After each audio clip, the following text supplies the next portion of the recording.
배울 거예요.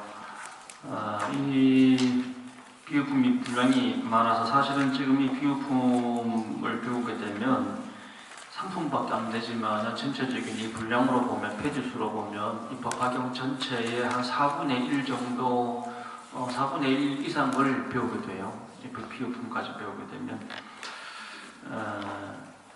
지난번에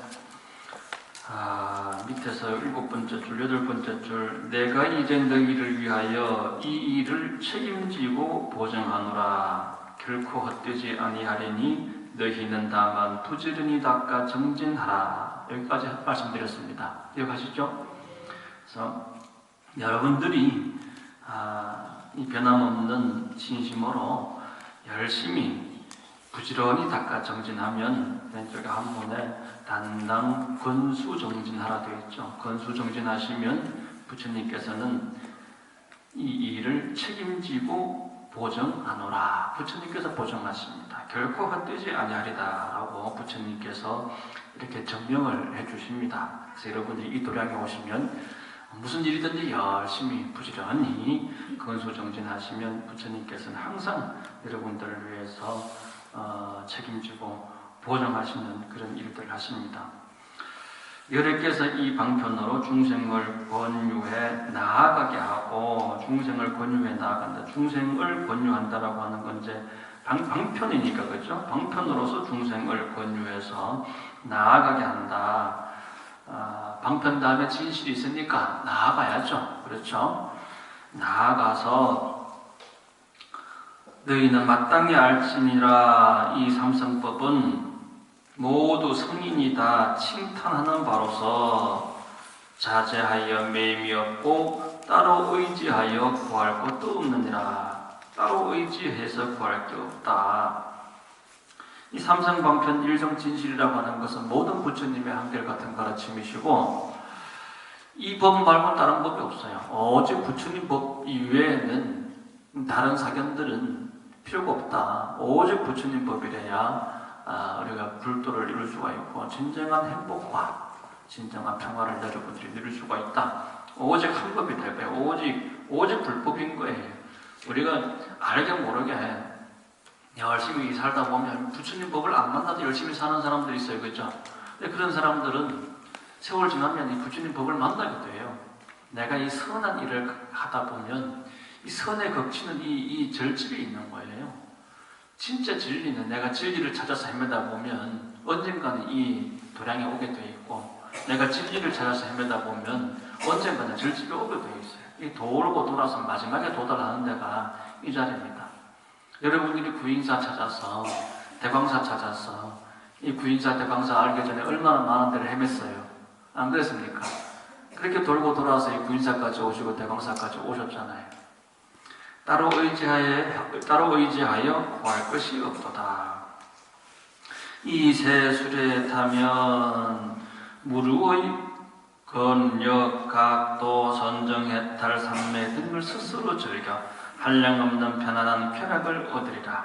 사리부란 만일 어떤 중생이 안으로 지혜의 성품을 지녀 부처님의 법을 듣고 믿어 받도록 정성껏 꾸준히 정진하여, 왼쪽에 한번 보시면 은근 정진 나오시죠?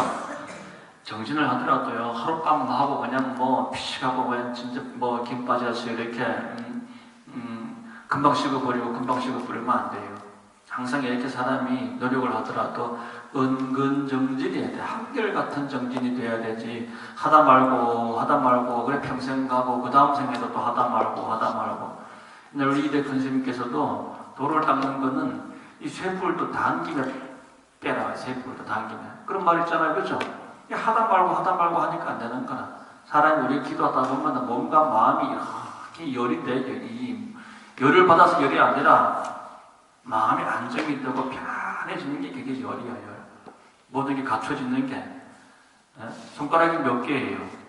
10개잖아요. 그죠? 다 갖춰지고 안정이 되는 게 그게 열이. 그래서 열반이라고 하면 다 갖춰지는 게 열반.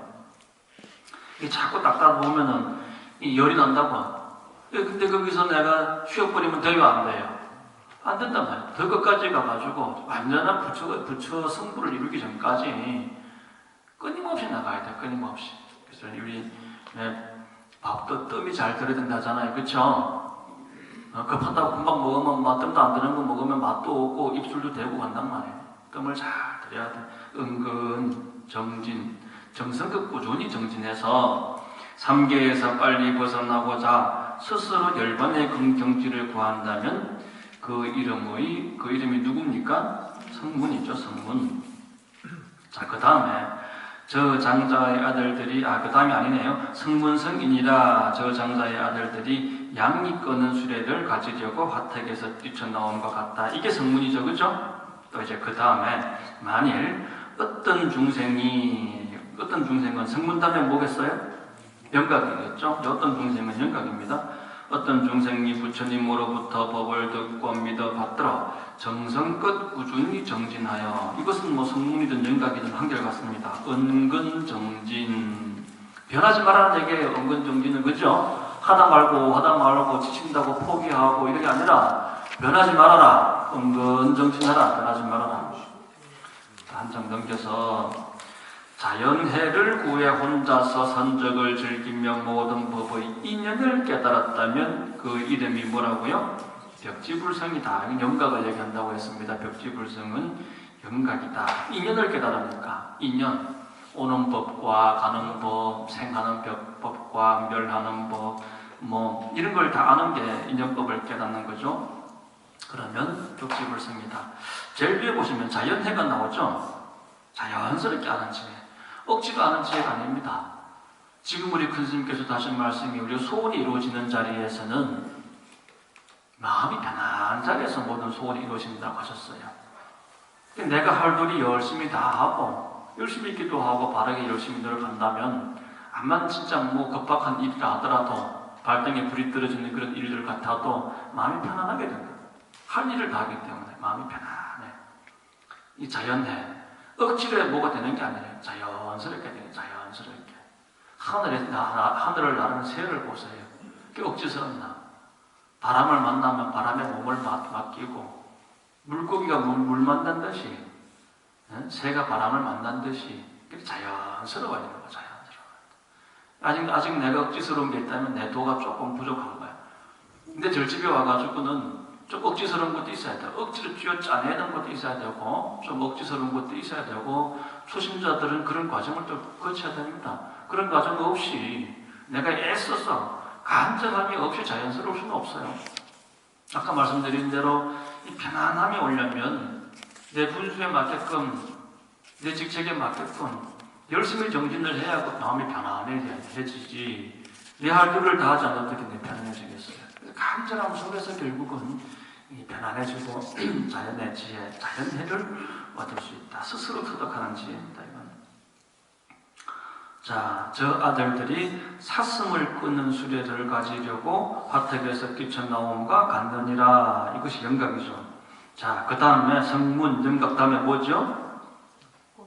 보살이죠. 성문, 영각, 보살, 삼상이라 하잖아요. 자, 보살. 우리가 이제 보살 앞에 우리가 대성자를 많이 붙이죠. 대성, 보살도. 대성이 뭐냐? 보살이 뭐냐? 대성, 보살이 뭐냐? 지금 거기 나오는 거. 만일, 보이시죠? 만일 거기서부터 제일 밑에 줄까지 한번 같이 한번 읽어볼게요. 만일 보이시죠? 자, 만일 어떤 중생이 부처님에게서 법을 듣고 믿어 받들어 정성껏 꾸준히 정진하여 일체지, 불지, 자연지, 무사지, 열애의 지견, 력, 무소외를 구하고 한량없는 중생을 불쌍히 여겨 안락하게 하고 천상계와 인간계에 이익을 주고 일체 중생을 제도하여 해탈케 한다면 그 이름이 대승보살이니 그는 이 법을 구함으로 이름을 마살이라 하느니라.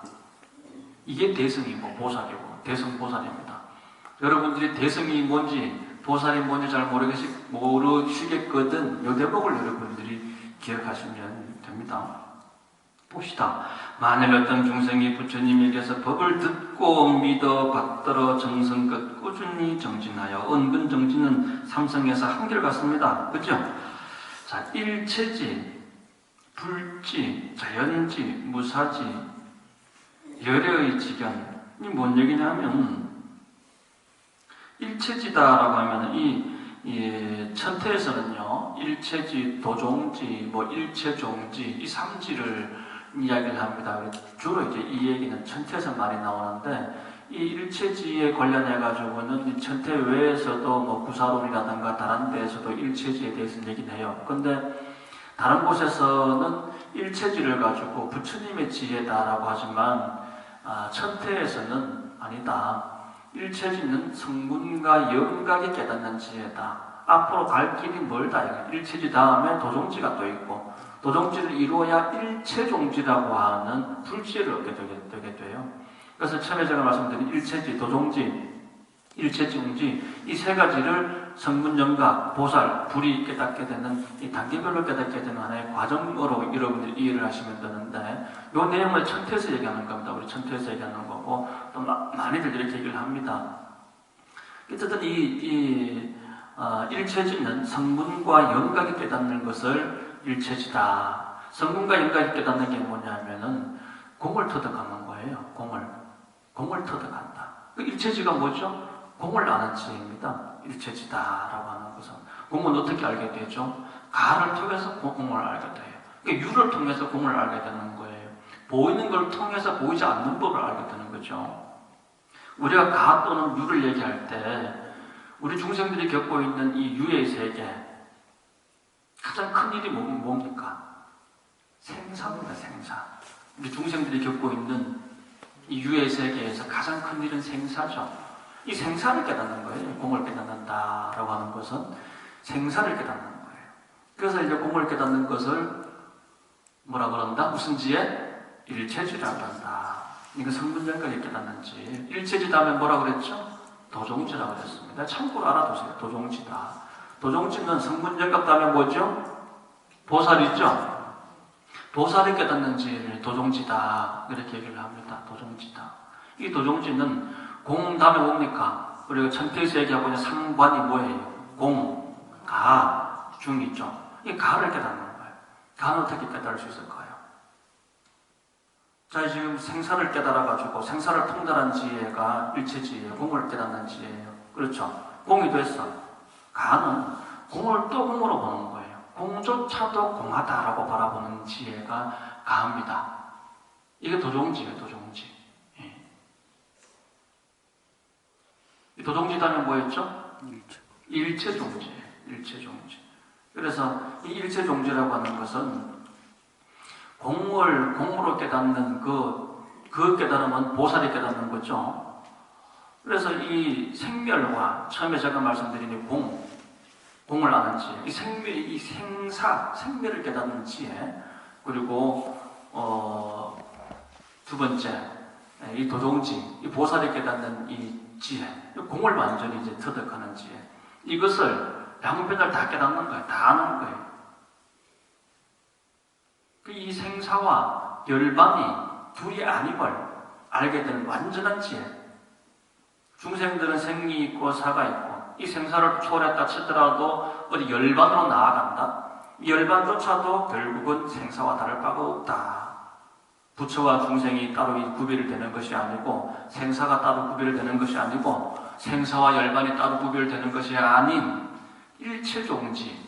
일체종지는 뭐다? 불지혜다. 부처님께서 깨닫는 지혜입니다. 그래서 일체지, 도종지, 일체종지 이렇게 해서 성문영각, 보살, 불이 깨닫는 지혜를 이렇게 세 단계로 나눠서 공, 가, 중 이렇게 얘기하는 겁니다. 마지막에 일체종지는 다른 말로 제법실상하지만 이 제법의 실상을 다 깨닫는 것이죠. 말씀드린 대로 이 생사, 열반, 번뇌와 부처 이 모든 것들을 다 하나로 보는 거예요.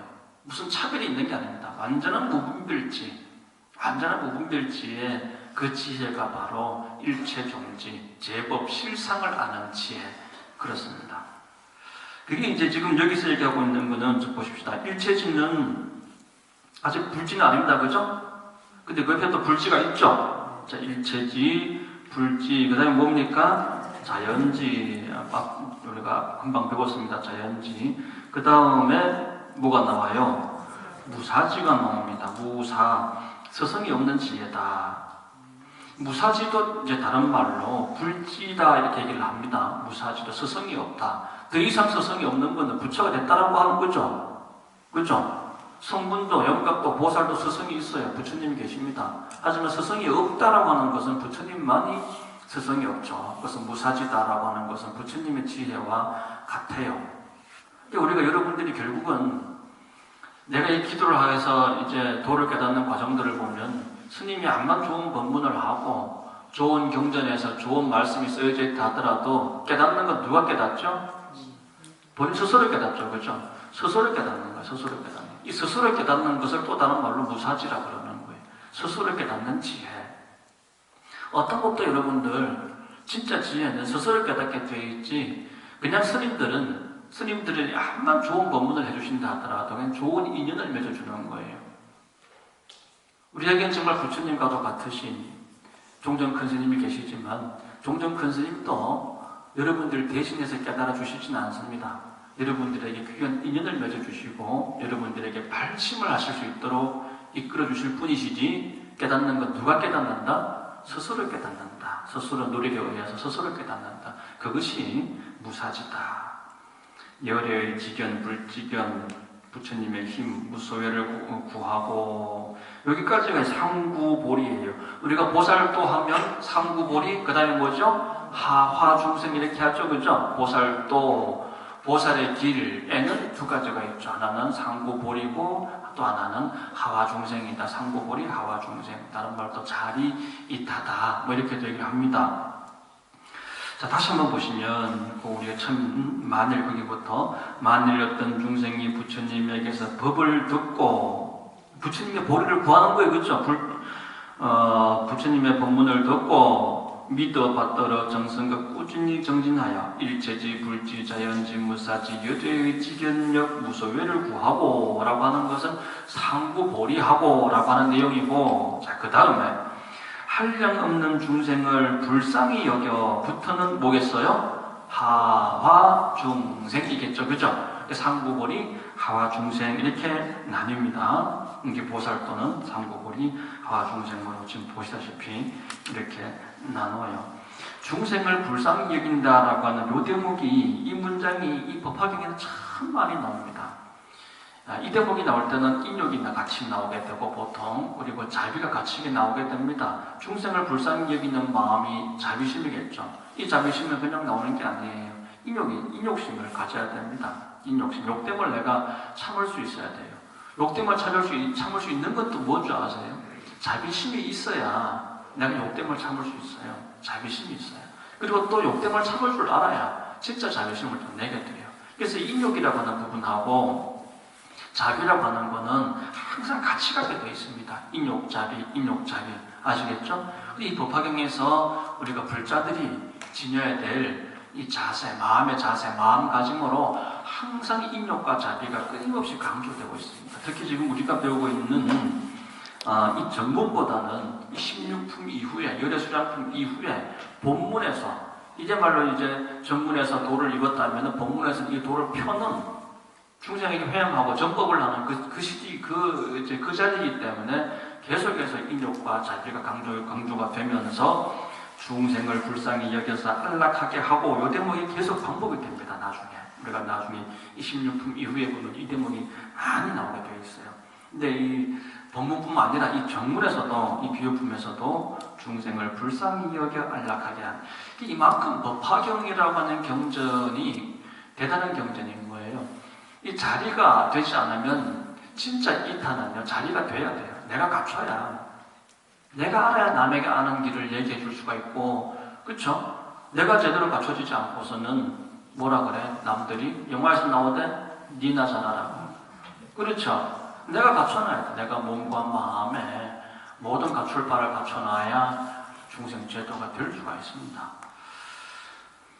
자, 중생을 불쌍히 여겨 안락하게 하고 천상계와 인간계 이익을 주고 이익이 없으면 안 돼요. 분명히 이익을 줘야 됩니다.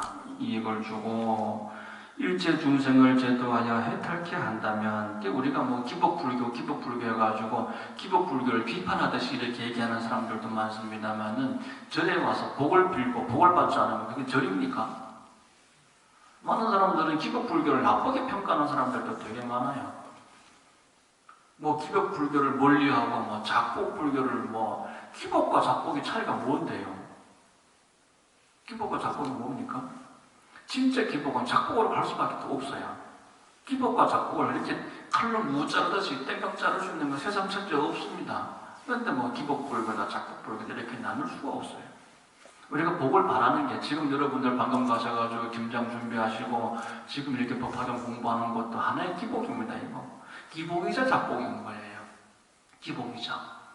그래서 여러분들의 이러한 행위가 여러분들의 일신의 어떤 편안함과 행복과 가정의 편안함과 행복을 비는 그런 기복일지언정 그 기복을 통해서 지혜로 나가게 되어 있죠. 그래서 기복은 절대 나쁜 게 아닙니다. 누가 혹시 기복불교에서 그걸 폄하하더라도 그건 나쁜 게 아닌 거예요. 기복을 통해서 작복과 큰 지혜를 이룰 수 있는 그 길로 더 나아가게 되는 겁니다. 중생을 제도하여 해탈케 한다면 이 이름이 뭐라고요? 대승보살이니 그는 이 법을 구함으로 이름을 뭐라 그런다? 마살이라 한다. 마살. 이 보살을 크게 부를 때 마살이라 그런 겁니다. 보살은 대원이 있어야 되고 대행이 있어야 돼요. 일반적인 아까 얘기한 그 지역적인 내 가정과 내 일신을 위한 그 지역적인 원이 아니라 더 나아가서 작복과 중생 회양이 될 수 있는 큰 원을 세워야 됩니다. 그래서 큰 원이 있으면 원은 반드시 행을 수반을 해야 됩니다. 원과 행은 반드시 같이 가야 되죠. 바늘과 실처럼. 그래서 큰 원과 큰 행을 실천하는 보살님들을 우리가 마살이다 합니다. 있는 저 아들들이 소가 끄는 수레를 가지려고 화택에서 뛰쳐나옴과 같으니라. 소가 끄는 수레 보살이죠, 그죠? 땅고, 높고, 우고. 소가 끄는 수레는 보살입니다. 사리부라 저 장자가 아들들이 불붙은 집에서 무사히 나와 두려움 없는 곳에 이르렀음을 보고 자기의 재물이 한량 없음을 생각하고 똑같이 큰 수레는 뭐죠? 소가 끄는 수레, 그죠? 여기서 큰 수레는, 소가 끄는 수레는 보살이고, 여기서 얘기하는 큰 수레는 일불성입니다, 일불성. 소가 끄는 수레는 보살한테만 나눠줬죠? 보살한테만. 그렇죠? 똑같이 성분전과 보살에게 다 한결같이 나눠준 수레는 대력 배국어라고 하는 일불성이었죠, 그렇죠? 여기서 큰 수레는 소가 끄는 수레가 아니라 대배국어. 대력 배국어, 일불성을 얘기하는 겁니다. 모든 아들에게 한결같이 똑같이 준과 같이 열애도 이와 같아서 일체 중생의 아버지가 되어 한량없는 억천 중생이 부처님께서 가르치신 문을 통하여 삼계의 고통과 두렵고 험한 길을 무사히 벗어나 열반낙거담을 본다면 열애는 그때 이런 생각을 하되 나에게는 한량없고 가없는 지혜와 힘과 무서회 등 제1구로의 법장이 있으니 이 중생들은 다 나의 아들인 바에야 어떻게 한다고요? 똑같이, 그죠? 똑같습니다, 그죠? 부처님은 누구만 이뻐하고 누구는 안 이뻐하고 그런 거 아닙니다. 먼저 들어왔다고 이뻐하고 나중에 들어왔다고 안 이뻐하고 그런 거 없어요. 연세 드신 분만 이뻐하고 젊은 사람들은 안 이뻐하고 그런 거 없습니다. 똑같습니다, 여러분들. 아셨죠? 그죠? 똑같이 여러분들에게 주는 것은 대승법을 주는 거예요. 대력 배국으로 주신 거예요. 여러분들은 뭘 받으셨는지 모르겠지만 양글을 받으셨는지 녹글을 받으셨는지 우글을 받으셨는지 모르겠습니다만 부처님께서 여러분들에게 주고자 하시는 것은 양글 녹고 우거가 아니라 진짜는 뭐다? 대배국어였다. 한 장 넘겨보세요. 어떤 사람이라도 홀로 멸도를 얻게 하지 않고 홀로 멸도를 얻는다라고 하는 것은 소승이죠, 그죠? 그러니까 우리가 이 절집에 와가지고 시끌벅적하게 이 일 저 일 함께 어울려서 일하는 공부가 이 대성이에요. 여기서 이 마음과 저 마음이 어우러져서 하나가 되는 겁니다. 제가 청첩장을 요즘 이래 받아봅니다. 스님 뭐 우리 딸이 뭐 시집 가요, 장가 가요 하고 뭐지 우리 신도님들도 청첩장을 주는데 뭐 내용이 뭐더라? 뭐라 그러더라? 요새 청첩장 뭐라 써요? 한 마음이 되고 한 뜻으로 되고 한 마음이 되고 한 마음이 되면 지가 부처되게 어떻게 남자 여자가 하나가 돼요? 남자고 여자고 여자고 지 마음은 지 마음이고 내 마음은 내 마음이지. 엄마 마음하고 아빠 마음하고 똑같아요. 혼내는 사람이 있으면 달래는 사람도 있고 그런 거지. 참 보기엔 뭐 쓴 건 좋아. 무슨 한 마음을 이루고 한 뜻을 이루어서 뭐 지혜롭게 잘 살겠다고. 한 마음 한 뜻이 되려면 그건 마음이라고 하는 거는요 무조건 달라요. 다를 수밖에 없는 거예요. 남자 마음, 여자 마음 어떻게 달라? 제 마음하고 이런 마음하고 똑같아요? 다르지. 다르기 때문에 이 다름에 시너지가 있는 거예요. 다름에 조화가 있는 거죠. 뭔 얘기인지 아시겠어요? 같으면 조화가 안 생겨. 같으면 시너지가 안 생긴다니까. 다르기 때문에 조화가 생기고 다르기 때문에 더 잘 살 수 있는 거예요. 달라서 나쁜 게 아니고 그냥 다름을 그냥 인정해주면 될 뿐인 것이지 어떤 사람은 다르다고 해서 다투고 어떤 사람은 다름을 인정하고 더 큰 발전된 삶과 시너지를 거두는 그런 사람 삶도 있잖아요. 그래서 홀로 멸도를 이루는 것은 소성이고 여럿이 함께 각각이 다르지만 다른 우리가 그렇죠? 아까도 뭐 무식과 한다 보니까 남녀노소가 어울려서 이렇게 하는 거 보니까 좋대. 그렇죠? 그런 한 모습을 보이는 거잖아요. 그게 대승인 거예요. 다 열의 멸도라고 하는 것은 대승을 실천하는 거예요.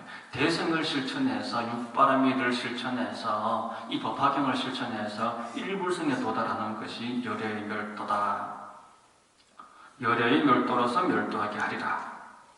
이 모든 중생으로서 삼계를 해탈한 자에게는 다 부처님의 선정과 해탈 등 모든 낙을 주나니 부처님께서 거두신 모든 낙, 부처님의 모든 즐거움을 부처님께서는 일체 중생에게도 다 나눠주십니다.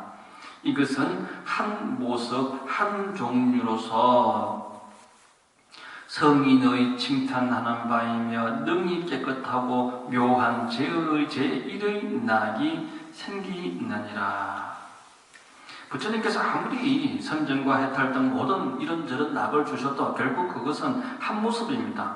한 종류예요. 방금 우리 배웠죠. 일체지 도종지, 일체종지 할 때 그 일체종지를 얘기하는 거예요. 제법 실상을 얘기하는 겁니다. 한 모습이다. 한 종류다. 라고 하는 것이 뭐다? 제법 실상이며 일체종지다. 제1의 낙이요. 그게 제1의 낙이에요. 여러분들은 뭐가 낙인데요? 먹고 마시고 노는 게 낙이나? 지금 부처님이 얘기하시잖아요. 가장 깨끗한 게 뭐다? 가장 묘한 게 뭐다? 가장 제1의 낙이 뭐다? 그게 일체종지고 제법 실상을 깨닫는 거다. 그게 제1의 낙이다. 사리부라 저 장자가 처음에 세 가지 수레로 아들들을 이끌어낸 후 보물로 꾸민 큰 수레만 주어 가장 안온하게 했는데도 저 장자에게 거짓말한 허물이 없는 것과 같이 열에도 이와 같아서 허망함이 없느니라. 이제 부처님께서는 이제 삼성 방편으로 이 승문 영각 보살에게 양권 놓고 우고로서 이 불타는 집에서 아이들을 끄집어내 왔잖아요. 그죠? 근데 부처님께서 실제로 주신 건 양권 놓고 우고가 아니라 대배급을 주시면서 이 법화경에 진리를 모르는 사람들은 삼성방편 일성진실을 모르는 사람들은 부처님께서 이 거짓말 하셨네? 부처님 말씀이 허망하네? 하고 어리석은 우를 범할 수도 있겠죠. 그래서 부처님께서 이와 같은 말씀을 계속 하시는 겁니다. 한 장 넘겨보십시오. 처음에는 삼성을 설하여. 처음에는 삼성 설하는 겁니다. 처음에 삼성 설하는 거예요. 처음에. 삼성은 처음 설하는 거예요. 처음에 삼성을 설하여 중생을 인도한 후 마지막에는 뭘 설한다? 대승으로 제도하여 해탈케 한다. 꼭 가운데 줄 좀 보세요.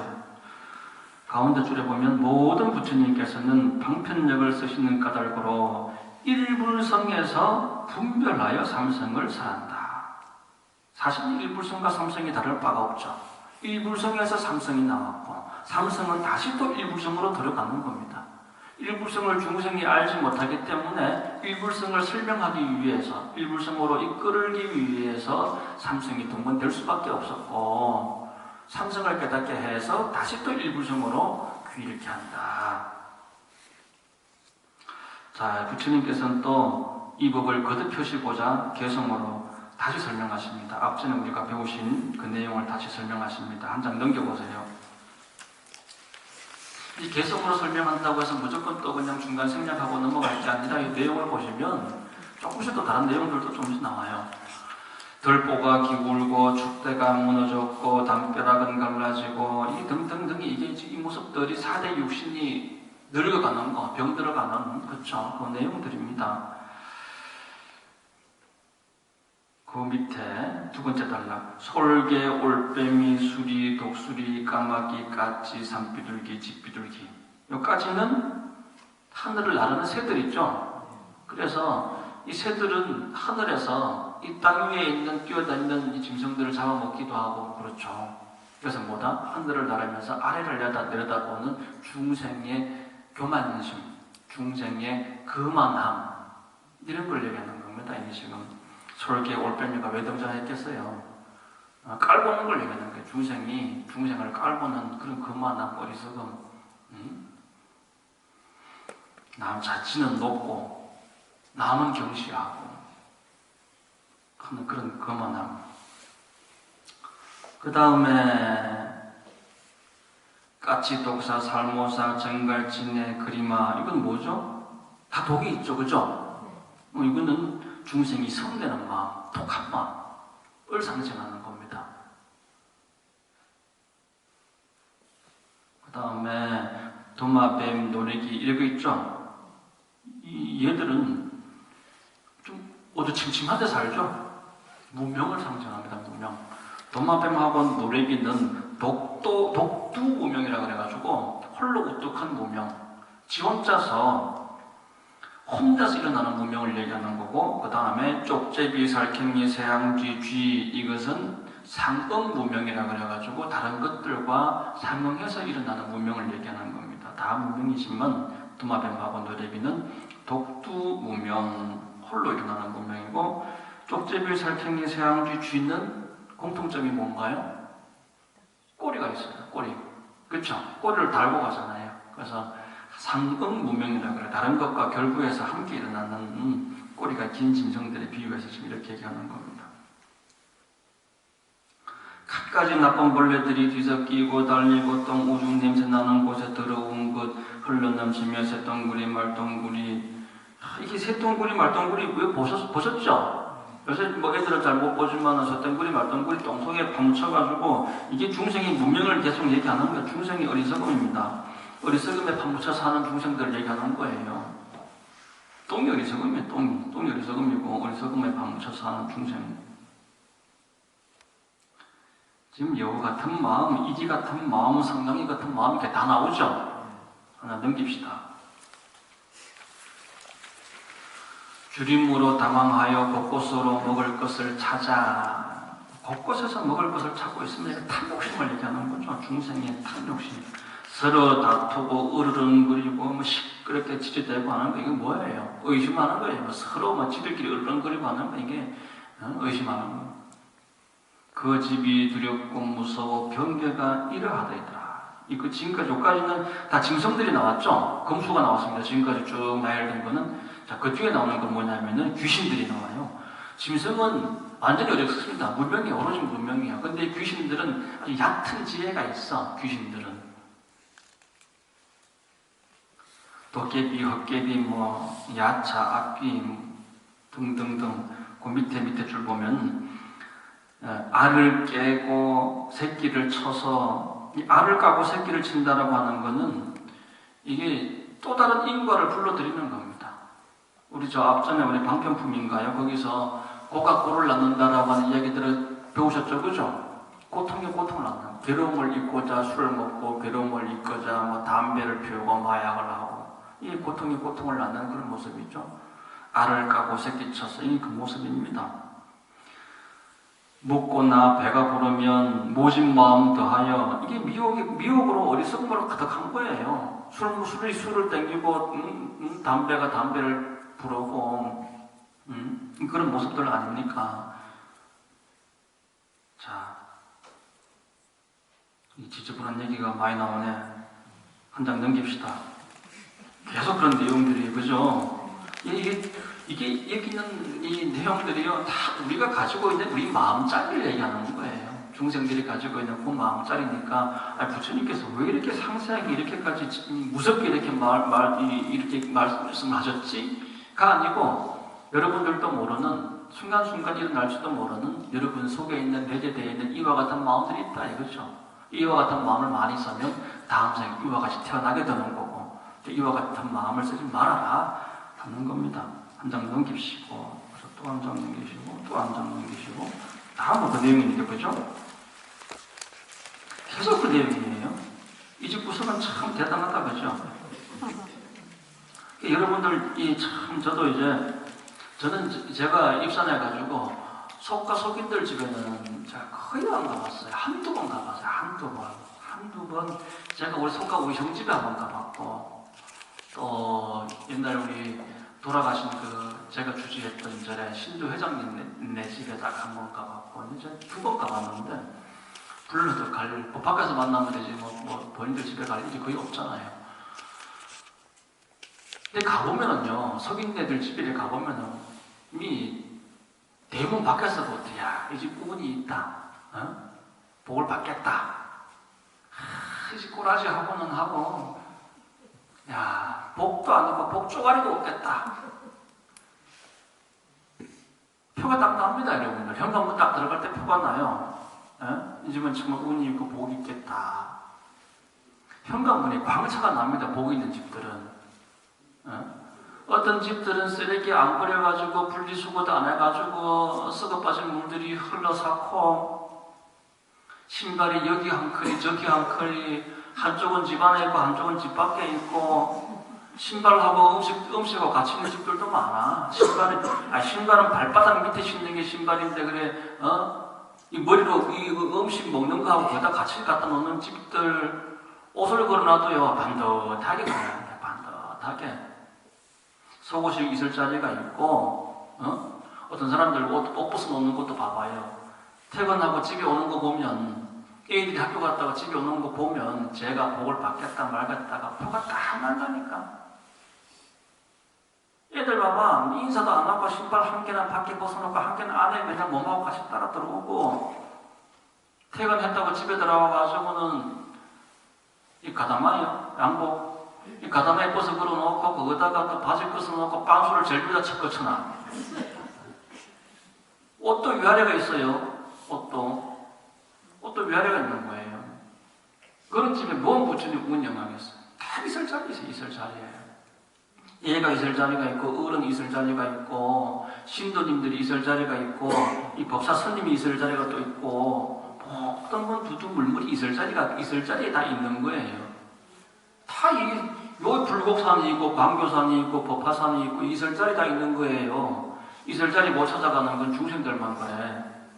그 있을 자리를 찾아서 딱딱 놔야 되는 물건 하나도 그렇고, 딱 보면 알아, 이 복을 받겠다 말겠다. 그러니까 여러분들이 저래 오셔가지고 배워야 될 게 그런 법을 배워가셔야 되는 거예요. 그러니까 눈에 보이는 것부터, 눈에 보이는 법을 여러분들이 알아야 눈에 보이지 않는 법을 아는 거지, 눈에 보이는 것도 정리정돈 못 하는데.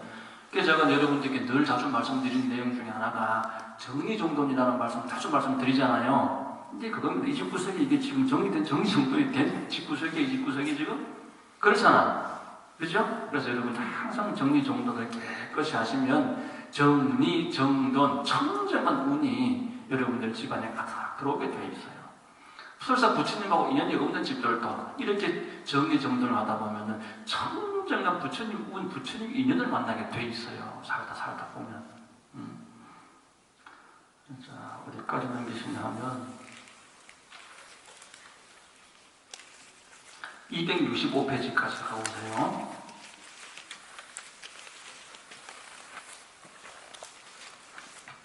그 두 번째 단락에 사리불에게 이르노니, 다섯 번째 줄, 여섯 번째 줄인가요? 나 또한 이와 같아. 성인 중에 성인이다. 부처님은 모든 성인이 별이라면 부처님은 태양과 같다 하셨어요. 성인 중에 성인이며 새가 너의 아버지이시니라. 일체 중생은 다 나의 아들이건만 일체 중생은 다 부처님의 아들이에요. 이제 세간지구다. 한번 보시면은 세간지구라 그러잖아요. 왼쪽 한번 보이시죠? 세간지구 일체 중생 계시오자. 일체 중생은 다 나의 아들이다.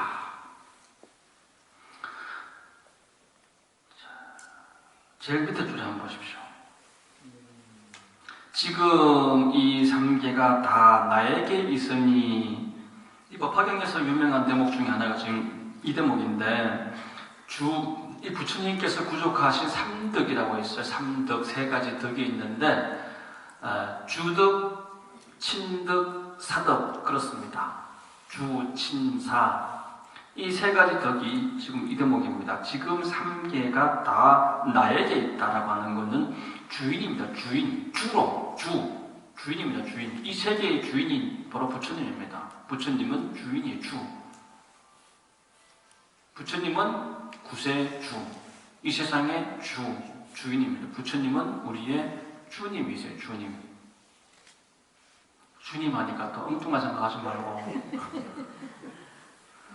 지금 이 3개가 다 나에게 있으니 이것은 주덕을 얘기하는 거고, 3개의 중생 모두 나의 아들이다라고 하는 것은 친함을 얘기하는 거죠. 그죠? 부자 간의 친함, 그 친덕을 얘기하는 겁니다.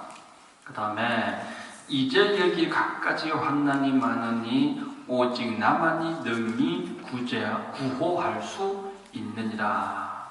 구제하고 보호한다. 그러니까 사덕을 얘기해요. 스승으로서의 사덕을 얘기하는 것이죠. 그래서 주덕, 친덕, 사덕이다. 이 3가지 덕을 부처님께서 다 가지고 있다. 그득 가르치고 타일어나 믿지도 받아들이지도 않으니 모든 욕망에 물들어 탐착함이 깊기 때문이다.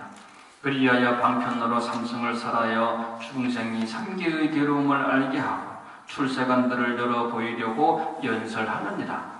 모든 아들들이 마음을 결정한다면 삼명과 육신통을 갖추고 영각되고 불태전의 보살이 되느니라. 마음을 결정해야 된다.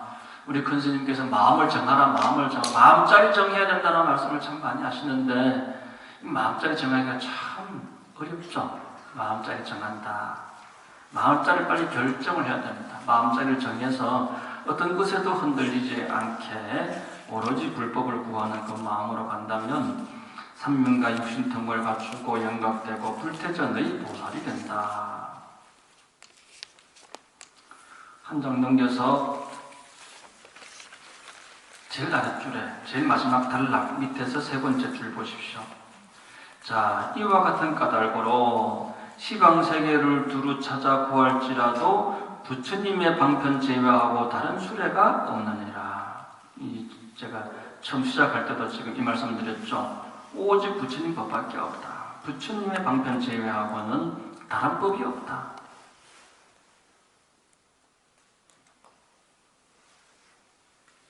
한 장 넘기십시오.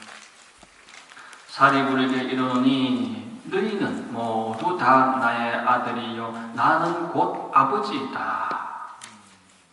참 이 대목이 참 많이 나오죠. 법화적처럼 너는 나의 아들이고 나는 너의 아버지다라고 하는 이 표현이 이렇게 참 그득그득 강조가 되고 있는 이런 경전은 팔만대장경 중에 어떤 경전도 없어요.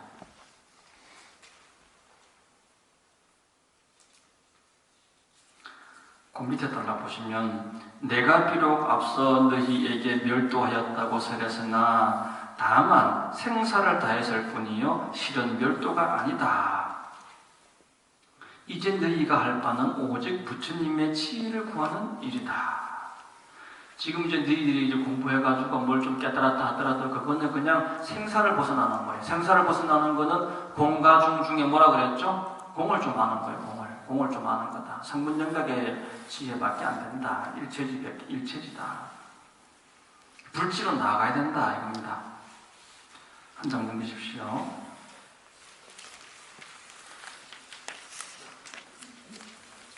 가운데 줄 보시면 모든 고의 모든 고의 인은 뭐가 근본이다? 탐욕이 근본이다. 고의 원인은 탐욕이다.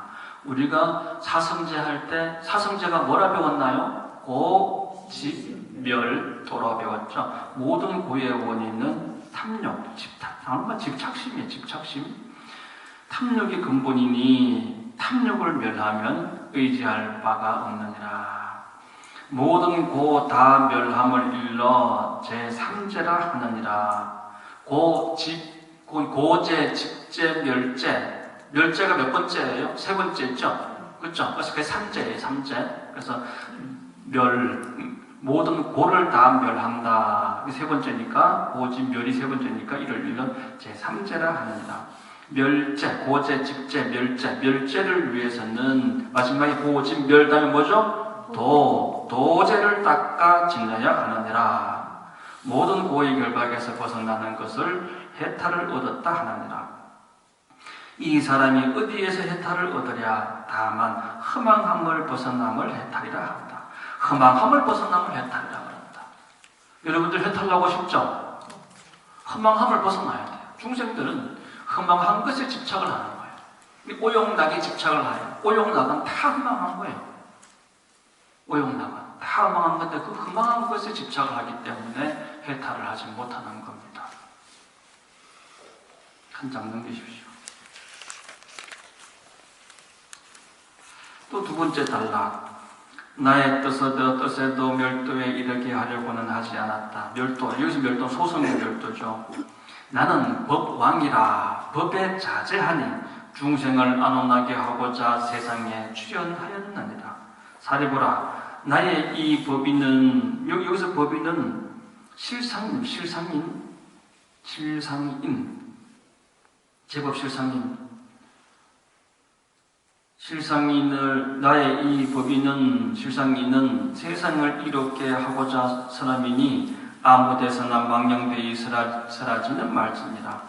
만약 듣고서 따라 기뻐해 받들어 지닌다면 따라 기뻐해서 받들어 지니라. 수의정수다.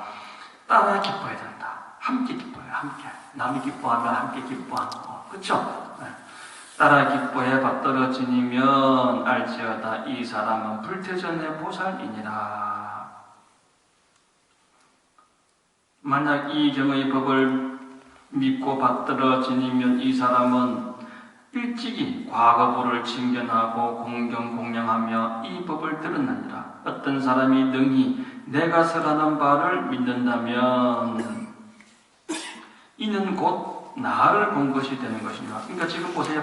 과거부를 징견했고 이 법화경을 잘 믿고 받아들이면 모든 과거부를 다 칭인할 수가 있고 현재 부는 누구죠? 석가모니 부처님이시잖아요. 나를 본 것이다. 현재 부를 보게 되는 거죠. 한 장 넘기시고요. 이제 과거, 현재, 요 뒤에 가면 또 미래 불까지 나옵니다만 과거, 현재, 미래의 모든 부처님을 칭견하는 것과 같다. 이 법화경을 진행하는 공덕이 그렇다라고 하는 겁니다. 일곱 번째 줄인가요? 사리불 보이시죠? 사리불 너조차도 이 경에서는 믿음으로 들어와 얻었으니 하물며 다른 성문이랴. 사리불도요, 지혜제일인 사리불도 깨달아가지고 이 제법실상을 만날 수 있는 건 아닙니다. 이해할 수 있는 건 아닙니다. 제법실상은 오로지 부처님만이 깨닫고 이해할 수 있는 거예요. 사리불은 깨닫지는 못했지만 그 법이 있다는 것을 믿기 때문에, 부처님을 믿기 때문에 수기를 받을 수 있었던 겁니다.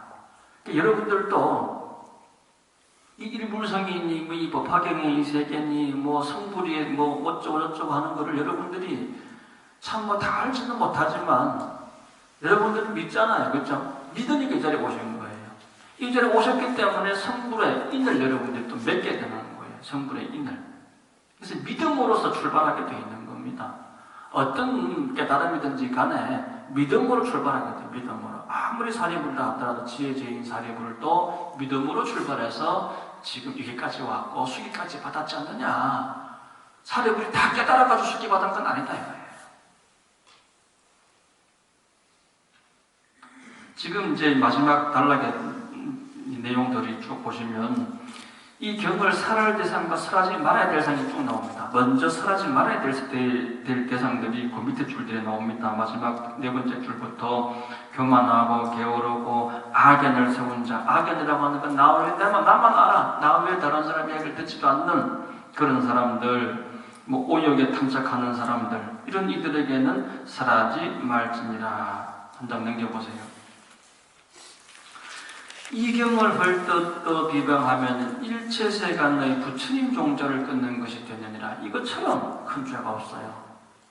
이것처럼 큰 죄가 없습니다. 이거는요, 우리가 이제 무간지옥에 가는 죄를 부처님과 또 성단 화합을 파는 자, 부모님을 욕하는 자, 이렇게 이제 세 가지 정도를 진짜 무간지옥에 떨어지는 죄라고 얘기합니다만은 그보다 더 무서운 죄가 이 법화경을 비방하는 죄예요. 이 법화경에는 부처가 될 수 있는 모든 길이 이 법화경에 다 나옵니다. 성불할 수 있는 길이. 부처님께서 모든 중생을 불자라고 그러고 나는 너희 아버지로서 내가 보여줄 수 있는 거 다 보여주고 일불성으로 삼성의 방편을 펴서 끌어들이고 계시잖아요. 이걸 믿지 못하고 이걸 비방하면 이것처럼 큰 죄가 없는 거예요. 이게 근본인 거예요. 근본을 비방한 죄가 가장 큰 죄입니다. 근본을 비방하는 죄가. 그래서 부처 종자를 끊는다라고 하는 것이 표현만 이렇게 되어 있지만 이게 얼마나 큰 죄인지 몰라요. 그 밑에 여러 가지 이제 죄를 받는 그런 모습들이 나옵니다. 쭉 한번 여러분들이 보시고 한 장 넘기시고 한 장 넘겨서 가운데 줄 좀 보시면 낙타가 되고 나귀로 태어나가지고 항상 무거운 짐을 지고 채찍에 맞으며 오직 물과 풀만 바를 뿐 다른 것이 없다. 이 다람쥐 쳇바퀴 돌듯이 맨날 그렇게 사는 거예요. 멀뚱구리가 그냥 저거 집이 말똥송인 줄 알고 맨날 그렇게 살듯이 벗어나질 못하는 거라. 오역에 탐색해서 또 이 법화경과 같은 이 진리를 비방하게 되면 그와 같이 된다. 끊임없이 생로병사, 억급다생을 생로병사 하는 거예요. 여러분들이 부처님 법 만나고 진리 딱 만났을 때 빨리 말똥구리 같은 인생을 벗어나야 되는 거라. 생사에서 벗어나는 거예요. 자, 한 장 넘겨보셔요. 참 빗머거리, 소금, 꼭추 가운데 줄 보세요. 무슨 말을 할지 따라 할지라도 사람이 믿어주지 않으며 입에서는 항상 나쁜 냄새가 나고 귀신이 붙어다니고 남에게 불임을 받고 종로로 탄다 이거예요. 병이 많고 몸이 야위어 의지할 곳도 없고 다른 이와 친하려 해도 그 사람이 모른 채 하고 재물을 얻을지라도 곧 잃어버리겠다고 등등등 이와 같은 병고를 치르게 된다. 쭉 넘겨서 자 289페이지 보세요. 자 그러면 어떤 사람들에게 법을 설해야 될까? 289페이지 제일 위에 두 번째 줄. 만약 근기가 총명하고 지혜가 밝으며 많이 듣고 널리 아는 자. 그렇죠? 그 다음 단락 보시면 어떤 사람이 일찍이라고 하는 표현은 항상 영각 앞에 붙었었어요. 영각 앞에 일찍이 억배천의 부처님을 칭견하고 모든 성근을 심어서 마음이 깊고 견고하거든. 이런 사람은 영각을 얘기하는 거. 그 앞에 줄은 이제 성문을 얘기했었습니다. 성문 영각 다음에 뭐죠? 보살이죠. 자, 그 다음 단락에 어떤 사람이 부지런히 자비심을 닦아. 그 자비심은 보살이잖아요, 그렇죠? 자비심을 닦아 신명을 아끼지 않거든. 이거 박영을 살아라. 또 공경하여 다른 생각 품지 않아 범석하고 어리석은 무리를 멀리해야 된다. 그렇죠? 좀 넘깁시다. 나쁜 무리를 떠나 선지식을 가까이 해야 된다. 선지식을 가까이. 항상 좋은 것을 가까이 하고 좋은 대화가 오가야 돼요. 어리석은 사람들이랑 얘기를 하다 보면은요, 어리석은 대화가 오갑니다. 무식한 얘기, 험악한 얘기, 욕하는 얘기, 쌍욕, 험악한 얘기가 오가지만 품위가 있고 지혜가 있는 사람들은 좋은 업을 지어도 좋은 업을 짓게 되어 있어요. 선지식을 가까이 해야 된다. 더 나아가서 내가 누군가의 선지식이 될 수 있도록 내가 내 입을 다스리고 내 몸과 내 행동을 다스려서 누군가의 선지식이 되어라. 그 다음에 개인이 맑고 깨끗하기가 맑은 구슬과 같아야 된다. 이게 6번째예요. 이게 지금 제가 순서대로 얘기하고 있습니다. 그 가운데 성내는 일이 옳고 올바르며 부드러워 항상 일체 중생을 불쌍히 여기고 모든 부처님을 공경해야 된다. 7번째죠. 그 다음 8번째. 대중 속에서 청정한 마음을 가져야 된다. 대중 속에서 청정한 마음을 가져야 된다. 이게 8번째. 제일 밑에 줄에 일체지를 위해 사방으로 법을 구한다. 이게 9번째. 그 밑에 6, 7, 8번째 줄인가요?